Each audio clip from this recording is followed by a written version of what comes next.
오늘 하나님께서 주시는 말씀은 계시록 21장 5절에서 8절입니다. 지난 시간에 이어서 5절부터 8절까지 말씀을 나누도록 하겠습니다. 함께 읽어보겠습니다. 시작. 보좌에 앉으신 이가 이르시되 보라 내가 만물을 새롭게 하노라 하시고 또 이르시되 이 말은 신실하고 참되니 기록하라 하시고 또 내게 말씀하시되 이루었도다. 나는 알파와 오메가요 처음과 마지막이라. 내가 생명수 샘물을 목마른 자에게 값없이 주리니 이기는 자는 이것들을 상속으로 받으리라. 나는 그의 하나님이 되고 그는 내 아들이 되리라. 그러나 두려워하는 자들과 믿지 아니하는 자들과 흉악한 자들과 살인자들과 음행하는 자들과 점술가들과 우상숭배자들과 거짓말하는 모든 자들은 불과 유황으로 타는 못에 던져지리니 이것이 둘째 사망이라. 아멘. 이 말씀 본문으로 새 사람, 아들라는 제목으로 말씀 나누도록 하겠습니다. 오늘은 5절로 이어집니다. 지난 시간 1절부터 4절까지 새하늘과 새 땅이 펼쳐지고 그 안에 거룩한 성 새 예루살렘 신부의 모습이 보여졌죠. 그리고 하나님께서 이제 너의 모든 눈물을 닦아줄 거야. 이제 다시는 그 고통, 애통, 사망 이건 잊지 않고 처음 것은 다 지나가고 이제 새롭게 될 거야. 그 말씀이 오늘 이어지는 겁니다. 5절에 보좌에 앉으신 이가 이르시되 음성이 나서 친히 보라 내가 만물을 새롭게 하노라 하시고 새롭게 한다. 만물을 새롭게 한다 라고 말씀하시죠. 이 새롭게 한다 라는 말씀을 들으면 우리가 왜 새롭게 되어야 하는가? 도대체 무엇이 새롭게 되는 건가? 이런 궁금증이 생기게 되죠. 또 어떻게 해야 새롭게 될 수 있는가? 이 질문이 우리에게 오게 됩니다. 먼저 왜 새롭게 되어야 하는가? 왜? 창세기에서 하나님이 처음 이 땅을 창조하실 때 여섯째 날 동안 심히 좋았더라 이렇게 말씀하셨죠. 하나님의 눈에 완전한 모습이었습니다. 그렇게 기뻐하신 그 에덴에 있던 아담과 하와 그들의 마음에 죄가 들어오게 되죠. 어느 날. 그래서 그들은 타락하게 됩니다. 그들의 타락으로 말미암아 땅도 함께 저주를 받아서 로마서에 의하면 모든 만물이 허무한데 굴복하고 있다. 모든 만물이 죄와 사망 가운데에서 고통으로 신음하고 있다. 이렇게 말씀하시죠.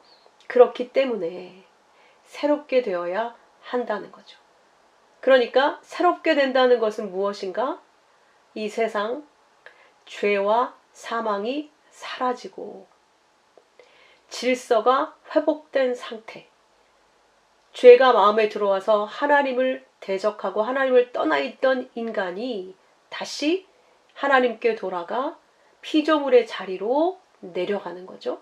선악과 먹고 하나님처럼의 자리에 올라갔던 그 모든 인간들이 원래 우리의 자리, 피조물의 자리로 내려가는 것. 그렇게 질서가 회복되는 것. 하나님은 하나님의 자리에 계시고 피조물은 피조물의 자리에 내려가는 것. 그렇게 질서가 회복되어지는 그 세상. 그것이 새롭게 된 새 하늘과 새 땅의 모습입니다. 이 세상은 인간이 하나님을 대적함으로 말미암아 질서가 다 깨지게 되었죠. 그래서 인간이 하나님을 대적한 것 때문에 인간에게 복종해야 될 자연이 인간을 공격하게 되었습니다. 오늘날 기후의 재앙이 인간을 죽이고 있죠. 공격하고 있죠. 많은 식물들이 독을 품고 있어서 잘못 먹으면 죽게 되죠. 말라리아 모기들이 해마다 사람들을 얼마나 많이 죽이는지 모릅니다. 통계에 의하면 한 해에 말라리아 모기에 물려서 감염되는 사람이 2억 5천만이나 된다고 하죠. 이게 22년도 기준입니다. 그리고 죽는 자는 60만 명이 죽는다고 해요. 아프리카를 중심으로 해서 우리는 그 직접적인 영향을 받지 않으니까 전혀 모르고 있는 사실인데, 모기 때문에 이렇게 많은 사람이, 한 해에 60여만 명이나 되는 사람이 죽임을 당하고 있는 것이죠. 또 우리의 삶에는 세균, 바이러스, 곰팡이, 여름 되면 특히 이것들과의 전쟁이 일어나죠. 겨울에는 바이러스, 세균, 또 이런 것들로 말미암아. 또 이탈리아나 남아프리카 공화국 같은 데에서는 메뚜기 떼가 습격해서 농사 지은 것들을 다 먹어버려서 안 그래도 가뭄 가운데, 고온 가운데 고통스러웠는데 말할 수 없는 어려움이 찾아오기도 했습니다. 또 짐승이 사람을 공격하고 있죠. 먹을 게 없으면 내려와서 사람을 공격하고 하는 일들이 벌어집니다. 오늘날 사람들이 외로움 때문에 많은 반려견과 반려묘를 키우고 있잖아요. 그런데 이 동물들이 주인을 무는 일이 생기고 또 사람들을 해치는 일이 생기게 됩니다. 특히 또 요즘에는 그런 일이 많이 있다고 얘기를 들었어요. 이 주인이 나이가 들어서거나 어떤 연유로 인해서 죽게 되잖아요. 자연적으로 사망을 하게 되거나 죽게 되는 일이 벌어지면 그 키우던 반려견이나 반려묘가 그 주인의 시체를 훼손하고 먹고 하는 일들이 아주 일반적이라고 하더라고요. 이건 이상한 일이 아니라고 전문가들은 그렇게 이야기하고 있습니다. 이렇게 이 세상은 하나님 앞에 복종하고 순종해야 될 인간이 하나님을 대적함으로 말미암아 인간 앞에 복종하고 순종해야 될 이 세상, 이 만물이 사람을 공격하고 있는 모습으로 살고 있는 것이죠. 죄와 사망으로 가득한 이 세상의 모습입니다. 그런데 새 하늘과 새 땅이 와서 하나님 나라가 완성되면 모든 하나님의 백성들의 마음이 하나님을 향하게 되고 하나님을 사랑하고 하나님께 온전히 순종하는 상태가 되기 때문에 이 세상 만물도 동물들도 모든 것들이 인간을 공격하는 것이 아니라 보호하는 그런 모습으로 돌이키게 됩니다. 바뀌어지게 되는 것이죠. 그러니까 그 질서, 하나님께서 세우신 그 질서, 하나님과 인간과 만물, 그 모든 질서가 온전하게 서게 되어지는 것, 그게 하나님께서 만물을 새롭게 하신다고 약속하시는 모습이라는 것이죠.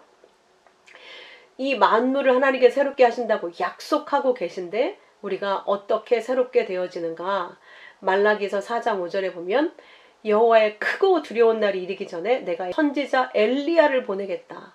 그 엘리야를 통해서 너희 마음을 나에게, 내 마음을 너희에게 돌이키게 하겠다. 아버지의 마음을 자녀에게, 자녀들의 마음을 아버지께로 돌이키겠다. 이렇게 약속을 하셨어요. 그래서 시편 104편 30절에 주의 영을 보내서 그들을 새롭게 창조하사 지면을 새롭게 하시나이다. 하나님이 새롭게 하시겠다는 거예요. 어떻게? 영을 보내서, 엘리야를 보내서, 예수 그리스도를 보내서, 예수 그리스도를 예비하는 또 세례 요한을 보내서 예수 그리스도를 통해서 하나님의 그리스도의 영을 보내서 이렇게 새롭게 하시겠다는 거예요. 히브리서 10장 22절에는 우리가 마음에 뿌림을 받아, 무엇으로 뿌림을 받죠?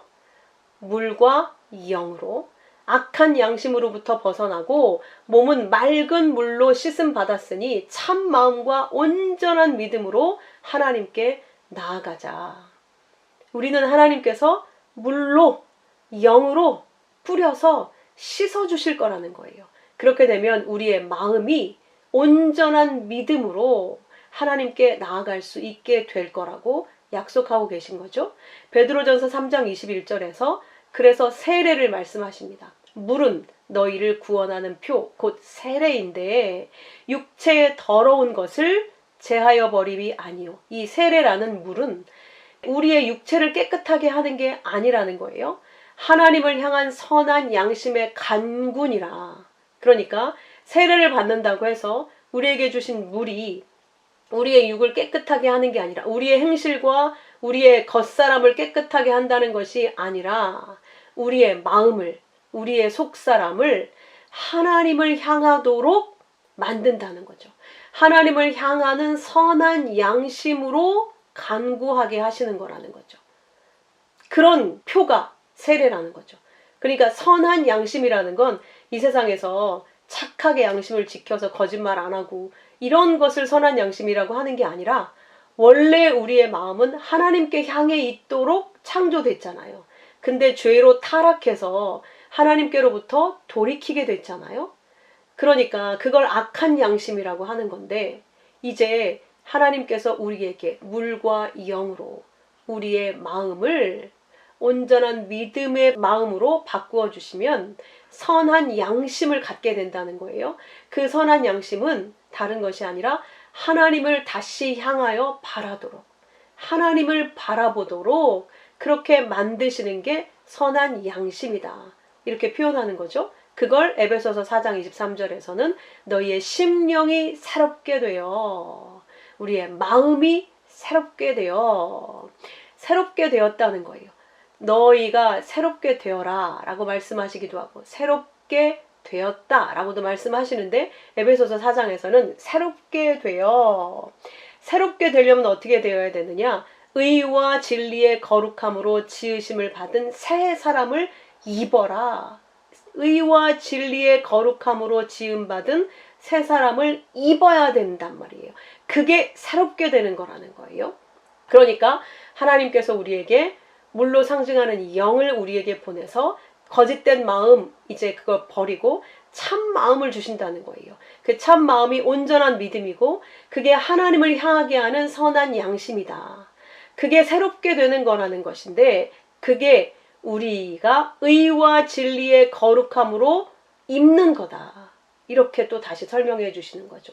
그 영을 받았다는 건 다시 말하면 하나님의 의가 우리 안에 입혀졌다. 진리로 우리가 옷 입었다.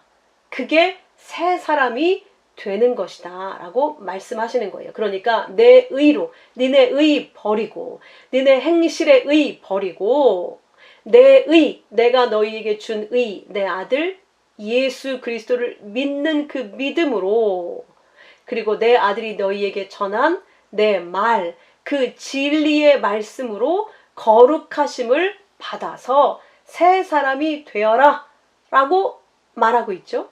근데 골로새서 3장 9절에서는 너희가 새 사람을 입었으니 이미 입었다 라고 말씀하시는 거예요. 왜? 성령을 보내셨잖아요. 의의 영을, 진리의 영, 성령을.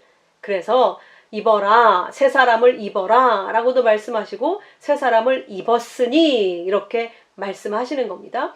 이는 자기를 창조하신 이의 형상을 따라 지식에까지 새롭게 하심을 입은 거를 말한다. 이렇게 설명하고 있죠. 자기를 창조하신 이의 형상, 하나님이 우리를 창조하셨잖아요. 하나님은 형상이 없으시죠. 근데 그분의 형상을 따라 지식에까지 새롭게 하심을 입은 자가 새 사람이래요. 그러니까 그 형상이라는 건 무엇입니까? 오늘날 우리가 하나님, 보이지 않는 하나님을 어떤 형상을 통해서 만나고 있죠? 과거 2000년 전에는 예수님이라는 육의 형상으로 예수님이라는 모습의 형상으로 만났지만 지금은 우리에게 주신 66권의 성경의 말씀, 그 글로 쓰여져 있는 성경의 그 말씀이 하나님의 형상이죠. 하나님의 뜻과 사랑과 모든 생명을 담고 있잖아요. 말씀이. 그래서 오늘날 우리가 보는 하나님의 형상은 말씀이죠. 그러니까 그 말씀을 따라 지식에까지, 지식은 여기서 인지, 우리가 인지하고 사고하는 그 인지 능력에까지 새롭게 하심을 입는 것이 새 사람이라는 거예요. 그러니까 그렇게 하나님의 형상인 말씀을 따라 인지하는 지식까지 새롭게 하심을 입은 자들은 어떻게 산다? 새로운 사람은 어떻게 산다? 자기 생각을 의지하지 않고 자기 행실을 의지하여 살지 않는다는 것이죠. 하나님의 말씀을 기준으로 생각하고 하나님의 말씀을 의지해서 사는 거죠. 내 행실이 아니라 내 생각이 아니라 거기에는 헬라인이나 유대인이나 자유인이나 종이나 아무 차별이 있을 수 없다는 거예요. 그리스도 안에 있는 것 하나, 그게 지식에까지 새롭게 하심을 입은 새 사람이라고 이어서 말씀하십니다. 그러므로 너희가 그렇게 새 사람이 되었다면 너희는 하나님이 택하사 거룩하고 사랑을 받는 자들이다. 거룩한 자, 사랑을 받는 자들이다. 그러니 그 사랑 입은 자처럼 긍휼과 자비와 겸손과 온유와 오래 참음을 옷 입고 서로에 대해서 어떤 불만과 불평이 있어도 서로 용납하고 피차 용서하고, 왜? 주께서 우리를 용서하셨으니까. 너희도 그렇게 하고 그 모든 것 위에 사랑을 더하라. 진리의 사랑을 더해라. 그게 온전하게 매는 띠다. 그렇게 될 때 그리스도의 평강이 너희 마음을 주장하게 되는 거야. 그 평강을 위해서 너희가 한 몸으로 부르심을 받았으니 너희는 또한 감사하는 자가 되라. 그 평강이 너희 안에 있다면 너희는 감사해라. 그렇게 말씀하시죠?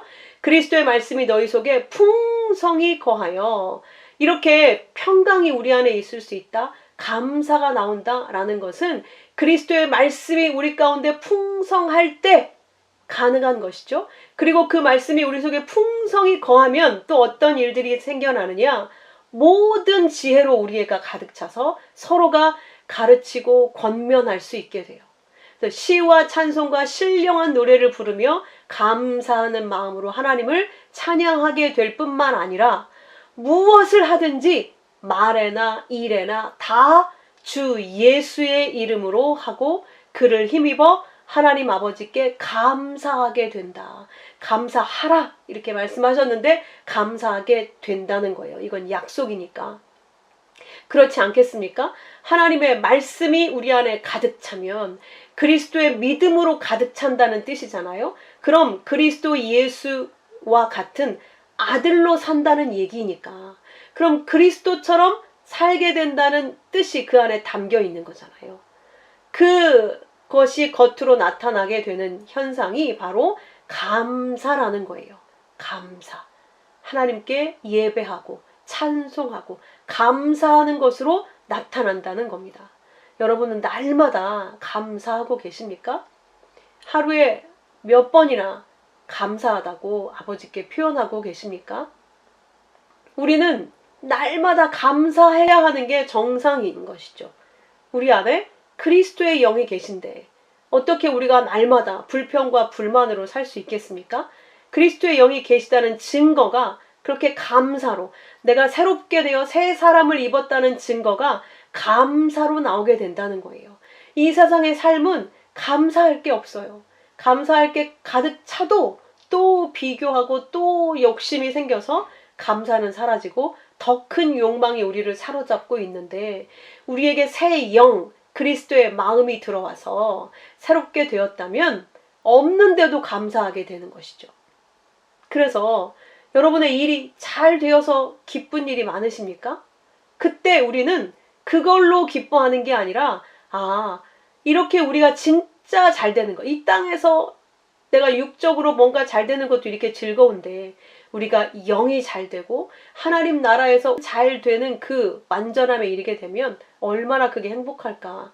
그걸 깨닫게 하기 위해서 이거는 아주 작은 모형에 불과하구나. 이걸 기억하라는 거예요. 그리고 이 땅에서 뭐가 어떻게 얼마나 잘 되는 게 중요한 게 아니라 내가 하나님의 아들이 되어진 것이 진짜 잘 된 거라는 걸 기억하고 그걸로 감사하라는 거예요. 그러니까 그걸로 감사할 수 있다면 설사 내가 실패하고 뭔가 잘못되고 낙심할 일이 생기고 어려움에 빠졌다 할지라도 그래도 그 자리에서 감사할 수 있게 되는 것이죠.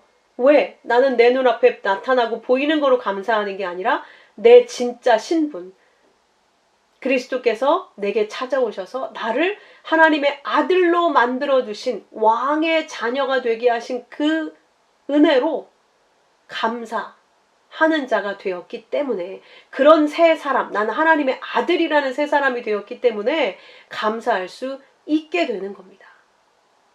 어떤 상황에서든지 우리가 즐거울 때 감사한다면 슬플 때도 당연히 감사해야 되는 것이죠. 행복할 때 감사했다면 너무 고통스럽고 절망적일 때도 감사해야 되는 것이죠. 우리가 알거니와 하나님을 사랑하는 자, 그 뜻대로 부르심을 입은 자는 모든 게 합력하여 선을 이룬다고 했으니까 시험 떨어졌을 때도 감사해야죠. 아플 때도 감사해야죠. 승진했을 때도 감사하지만 승진하지 못했을 때도 당연히 감사해야 되지 않습니까? 혹시 중독에 빠져 있습니까? 그 중독을 통해서 나의 불가능을 알았다면, 그래서 예수 그리스도의 은혜를 붙들게 되었다면 그것도 감사해야 될 일이죠. 그렇지만 계속 거기서 뭉기적거리고 나는 그래 죄인이니까 이럴 수밖에 없어, 이럴 수는 없지 않습니까? 그 은혜를 생각할 때 빠져나오려고 구하고 애쓸 수밖에 없다는 거예요. 그럼 하나님께서 그 가운데에서 나오게 해주실 때 그것을 내가 이렇게 의지를 발동해서 이렇게 했으니 나를 보고 배워라가 아니라 그 은혜로 말미암아 구원해 주시는 그 은혜의 모형으로, 구원의 모형으로 이 중독에서 나를 꺼내 주셨다는 것을 내가 경험하고 다른 이들도 그 자리에서 꺼내주는 그런 돕는 자가 될 거라는 거죠. 그걸 통해서 구원을 전하는 자로 살게 될 거라는 거죠. 그렇게 살 때 우리가 얼마나 기쁘겠습니까? 나를 구원하신 하나님을 경험하고 또 그 은혜를 누군가에게 나누어 줬을 때 그들이 또 거기서 구원받는 걸 보게 될 때 얼마나 우리의 삶에 감사가 충만할 수 있겠느냐는 것이죠. 그러므로 우리의 삶이 우리 세상적인 눈으로 볼 때 잘 되든 못 되든, 하나님의 백성은 잘 되고 못 되는 게 따로 있지 않아요. 모든 게 다 잘 되는 겁니다. 우리가 실패하는 것도 잘 되는 거고, 죄를 짓는 것도 잘 되는 거고, 설사 중독에 빠졌던 경험이 있다 할지라도 잘 되는 거고, 우리에게는 잘 못 되는 게 없는 거죠. 그걸 통해서 그리스도의 구원을 배우게 하시기 때문에, 그걸 통해서 그리스도 없이 나는 한순간도 살 수 없는 자임을 알게 하시기 때문에, 그래서 우리에게 일어나는 모든 일은 그걸 통해서 하나님을 배우는 게 중요한 거지, 이게 하나님을 위한 온전한 길인가, 저게 하나님을 위한 온전한 길인가, 이거를 고민하면서 선택의 기로에서 이걸 선택해야 되지 저걸 선택해야 될지, 그게 아니라는 거예요. 날마다 우리에게 주어지시는 그 삶은 하나님께서 허락하신 거예요. 하나님은 전능자십니다. 우리에게 일어나는 모든 삶의 역사들, 이 세상 역사들은 다 하나님 안에, 하나님의 통치 가운데 있는 거예요. 그러므로 우리는 하나님을 주인으로 인정하는 것이 중요한 것이죠. 이거는 하나님이 은혜를 주신 것 같고, 이거는 내가 어겨가지고 하나님의 은혜 가운데 있지 않은 것 같고, 여전히 이 두 마음을 품고, 그래서 하나님이 주신 것 같지 않은 것은 버리고 하나님이 주신 것 같은 것을 취해서 더 많이 하나님께서 주시는 은혜를 받으려고 하는 그런 애쓰는 두 마음으로 살아야 되는 것이 아니라, 날마다 하나님께서 순리대로 우리를 이끌어 가시는 그 모든 상황, 모든 좋든 싫든 내가 행복하든 슬프든 어떤 상황이든지 간에 그걸 통해서 나를 붙들면 그게 멸망이고 하나님을 붙들면 그게 생명이라는 거예요. 우리는 그렇게 하나님을 배워가는 겁니다. 그래서 우리는 부요해도 감사, 가난해도 감사, 성공해도 감사, 실패해도 감사, 아파도 감사, 건강해도 감사, 모든 상황에 다 감사인 것이죠. 우리는 그렇게 새 사람으로 지음을 받은 것입니다. 우리의 모든 삶은 지금 하나님의 온전한 아들로 양육받고 있는 과정이기 때문에 넘어지기도 하고 일어나기도 하고 그러는 거예요. 기쁨을 얻기도 하고 너무 슬퍼서 울기도 하고, 그렇지만 그 모든 것이 합력하여서 하나님의 생명을 이루고 있는 것이라는 것을 꼭 우리는 날마다 기억해야만 합니다. 어떠한 상황이든지 당황할 필요 없습니다. 어떠한 것도 우리에게는 나쁜 것이 없고 절망이 없고 나쁜 게 없는 것이죠. 그걸 통해서 우리는 더 진리를 깊이 알아가게 되는 것입니다. 그렇게 새롭게 하노라 말씀하시고, 이 말은 신실하고 참되니 기록하라 하셨습니다. 이 말이 신실하고 참되다. 기록하라. 어떤 말이 신실하고 참되다는 것이요? 우리가 앞에서 공부했던 새 하늘과 새 땅, 새 예루살렘이 이루어지는 것, 하나님의 백성과 영원히 동거하게 되어지고 눈물과 죽음과 고통이 없는 이 새 창조, 이 새롭게 하는 새 창조에 대한 약속을 기록하라는 거예요. 반드시 그렇게 내가 이룬다 말씀하시는 거죠. 그렇게 말씀하시고 이루었도다 나는 알파와 오메가요. 그것을 하나님이 이루었다는 거예요. 나는 알파와 오메가요, 처음과 마지막이라. 이걸 히브리어로 다시 바꾸면 나는 알레프와 타브라. 알레프는 알파벳 첫 글자, 타브는 마지막 글자거든요. 알파와 오메가처럼. 이건 무슨 말이겠습니까? 모든 것의 시작과 완성이 나다. 이런 뜻이죠. 시작과 끝이니까. 그러니까 모든 것을 시작한 창조주가 나다. 모든 것을 완성한 구원자요 전능자가 바로 나다 라고 말씀하시면서 내가 너희에게 생명샘물을 목마른 자에게 값없이 주리니 이 새 창조를 약속하셨으니까 이 완전한 새 창조를 이루는 전능자로서 이 땅에서 우리가 사는 동안 하나님께서 생명샘물을 주시겠대요. 그 완성을 위해서. 근데 누구에게 주시겠다? 목마른 자에게 주시겠대요. 값 없이. 우리는 값을 치를 수가 없어요. 원하기만 하면 돼요. 우리가 하는 것은. 예수께서 값을 치르셨기 때문에 생명샘물을 목마른 자에게만 생명샘물이 주어진다고 했으니까 하나님의 백성들은 반드시 목마르게 된다. 누구든지 목마르거든 내게로 와서 마셔라. 목마르게 하신다는 것이죠. 무엇에 대해 목마르게 하시는가? 하나님에 대해서, 진리에 대해서. 이 거짓된 세상에서 내 욕망에 목마른 게 아니라 돈에 목마르고 건강에 목마르고 성공에 목마르고 자식에 목마르고 내 노후에 대해서 목마르고 건강에 대해 그런 목마름이 아니라 하나님에 대한 목마름, 하나님 나라에 대한 목마름, 진리의 말씀에 대한 그 목마름을 반드시 주시겠다는 거예요. 그 목마름이 생기려면 이 땅의 것이 나를 살릴 수가 없다는 걸 알아야 되겠죠. 그러니까 우리 삶에 수많은 실패와 배신과 아픔과 고통이 있는 겁니다. 이게 진짜가 아니라는 걸 알아야 되니까. 이건 잠깐의 모형이라는 걸 알아야 되니까. 이게 없어지고 사라져가는 걸 봐야 되지 않겠습니까? 그래야 영원한 걸 소망하게 되잖아요. 그 목마름을 불러일으키셔서 그에게 내가 생명수 샘물을 주겠다. 그래서 요한복음 4장 14절에도 내가 주는 물을 마시는 자는 영원히 목마르지 아니하리니 내가 주는 물은 그 속에서 영생하도록 솟아나는 샘물이 되리라. 즉 영원한 생명으로 솟아나는 샘물이 되리라. 이런 뜻이거든요. 그러니까 하나님이 주시는, 예수께서 주시는 그 생명수는 영원한 생명을 주는 샘물이다. 영원한 생명의 말씀이다 라고 말씀하시는 것이죠. 주님이 주시는 물은 영원한 생명의 물이다.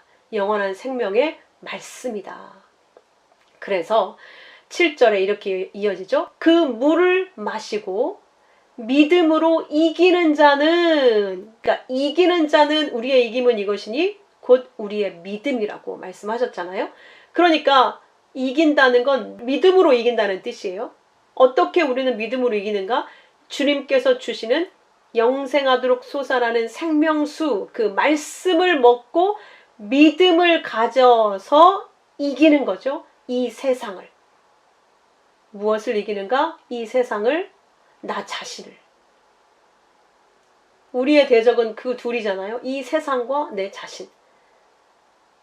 사단의 미혹 가운데 있는 이 세상과 내 욕망 가운데 있는 내 자신.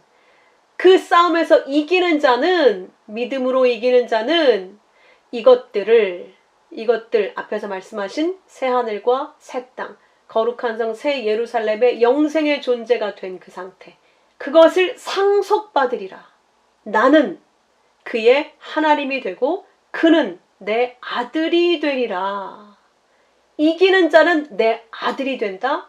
내가 약속한 새하늘과 새 땅, 거룩한 성전에 대한 약속, 그걸 네가 상속으로 받을 거야.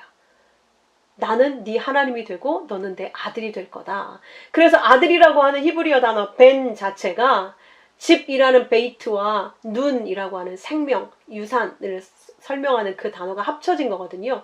그러니까 아들의 뜻이 아버지의 생명을 받은 상속자라는 의미예요. 이 믿음으로 우리는 하나님의 아들, 하나님의 생명을 받은 상속자가 되는 거예요. 그걸 아들이라고 말해요. 구약에서는 우리를 하나님의 백성으로 표기하고 있거든요.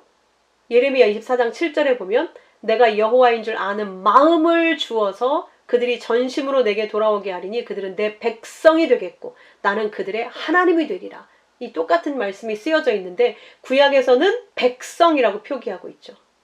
하나님을 아는 마음을 주셔서 백성 삼겠다 이런 뜻이잖아요. 근데 그 마음을 어떻게 주는 거예요? 하나님의 말씀을 주어서 예수 그리스도를 보내서 그런 말이잖아요. 그렇죠? 에스겔서 36장 27절에도 내 영을 네 속에 두어서 내 율례를 행하게 하리니 너희는 내 백성이 되고 나는 너희 하나님이 되리라. 그러니까 내 영을 네 속에 두어서 너를 내 백성 삼겠다. 내 말을 네 속에 두어서 너를 내 백성 삼겠다. 이렇게 얘기하죠. 스가랴 8장 7절에도 내가 이 해가 뜨는 땅, 해가 지는 이 땅에서 너를 구원해내서 이 세상, 처음 하늘과 처음 땅, 이 세상에서 구해내서 인도해내다가 데리고 나와서 예루살렘에 거주하게 하리니 하나님의 성전이 되게 한다는 뜻이죠. 그렇게 그들은 내 백성이 되고 나는 진리와 공의로 그들의 하나님이 되리라. 이렇게 약속을 계속해서 선지자들을 통해 주셨는데 그때 전부 백성이라는 말씀으로 사용을 하고 계세요. 똑같이 나는 네 하나님이 되고 너희는 내 백성이 되리라 이렇게 말씀하시는데 지금 계시록에서는 나는 너희의 하나님이 되고 너는 내 아들이 되리라 라고 말씀하셨잖아요. 백성에서 아들이 된 그 계기가 어디에서 시작되느냐? 예수님이 오셔서 시작이 됩니다. 구약은 전부 백성이라고 얘기하고 있고 예수님이 오셔서 그 백성을 이제 아들이라고 부르기 시작해요. 우리가 너무 잘 아는 요한복음 3장 16절 영접하는 자 그들을 하나님의 자녀라 부를 것이라고 했잖아요. 자녀. 그게 테크논, 자식이라는 뜻이거든요. 마태복음 5장, 예수님의 첫 설교부터 산상수훈에서 화평케 하는 자가 하나님의 아들이라 일컬음 받는다고 말씀하시고 있죠. 그리고 비유에서도 씨 뿌리는 자의 비유에서도 좋은 씨는 천국의 아들들이다. 그리고 누가복음 6장 35절에서도 너희가 원수를 사랑하고 선대하고 꾸어줘라. 그럼 너희들이 상이 클 것인데 그러면 너희가 지극히 높으신 이의 아들이 되는 거야. 이렇게 말씀하세요. 우리가 너무 잘 알고 있는 누가복음 15장 탕자의 비유에서도 그 아들이 죄를 짓고 아버지를 떠났다가 돌이켜 오지 않습니까? 그때 아들이 제가 지금부터는 아버지의 아들이라 일컬음을 감당치 못하겠습니다. 이렇게 얘기하죠. 아들이라고 얘기하죠. 아버지가 그때 아버지가 제일 좋은 옷을 내어다 입히고 가락지를 끼우고 발에 신을 신기면서 내 아들은 죽었다가 다시 살아났으며 잃었다가 다시 얻었다 라고 하면서 잔치를 벌입니다. 이곳이 이렇게 아버지가 기다리고 계신 곳이 바로 새하늘과 새 땅이고 그것이 천국입니다. 그 기다리는 아버지의 집으로 돌아가는 것이 우리의 구원의 완성인 것이죠. 이렇게 아들이란 말이 예수님이 오셔서 시작된 호칭이에요. 구약에서는 다 백성이었는데 예수님이 죽으심으로 말미암아 그 아들의 영이 우리 안에 들어왔기 때문에 우리가 아들이 된 거예요. 그 아들의 영이 들어와야 씨가 들어와야 아들이 되는 거잖아요. 안 그러면 종이잖아요. 안 그러면 백성이잖아요. 그런데 아들이라는 씨, 예수 그리스도의 말씀, 그 생명이 우리 속에 들어와서 아들의 씨가 우리 속에 심겨지게 돼서 우리가 아들이 돼버린 거예요. 종이 아니라, 백성이 아니라 백성을 넘어선 아들이 되어진 것입니다. 이렇게 어마어마한 영광을 우리가 입게 된 거예요. 이게 하나님의 새 창조입니다. 새롭게 한다. 내가 만유를 새롭게 한다. 내가 너희의 모두를 새롭게 한다. 그 새롭게 한다는 것이 아들로 완성시킨다는 그런 말씀인 것이죠. 반면 마지막 8절은 그러나 그들과 반대로 두려워하는 자들과 믿지 않는 자들과 흉악한 자들, 살인자들, 음행자들, 점술가들, 우상숭배자들, 거짓말하는 모든 자들은 불과 유황에 던져지리니 이것이 둘째 사망이다. 하나님의 모든 아들 된 자들은 첫째 부활을 통해서 완전한 생명으로 들어가게 되는데, 그렇지 않은 자들, 아들이 아닌 자들은 어떻게 하나님 앞에 서게 되는가? 하나님 앞에 두려워하는 자들로 살게 된다는 거죠. 두려워하는 자들 하면 제일 먼저 누가 떠오릅니까? 귀신들. 예수님만 부딪히면 두려워서 벌벌 떨었잖아요. 제발 우리를 저 돼지떼 속으로 보내주세요. 왜 벌써 오셨습니까? 절대 그 예수님 앞에 항복하고 나를 불쌍히 여겨주세요. 절대 그 말 하지 않습니다. 그게 귀신의 특징이죠. 왕들 중에는 사울이 하나님을 두려워했죠. 믿지 않는 자들, 누가 믿지 않았습니까? 다 믿지 않는 죄인들인데 구약의 롯과 그 가족들이 대표적이죠.